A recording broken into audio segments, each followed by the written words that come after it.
साथीहरु हाम्रो चाहिँ खाना खाने बेला भयो है। गुन्द्रुकको के भटमासको अचार, फर्सीको तरकारी, गुन्द्रुकको तरकारी एकदमै धेरै मन पर्ने गुन्द्रुक अनि हरियो खोर्सानी अनि मेरो थाल चाहिँ फेरि स्पेशल छ।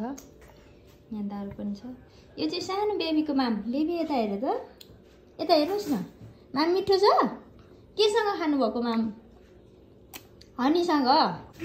खाऊ। अनि पानी परेर एकदमै चिसो भइरहेको छ, त्यही भएर गुन्द्रुकको याद आयो अनि म चाहिँ गुन्द्रुक बनाउन खान थाल्दैछु साथीहरु।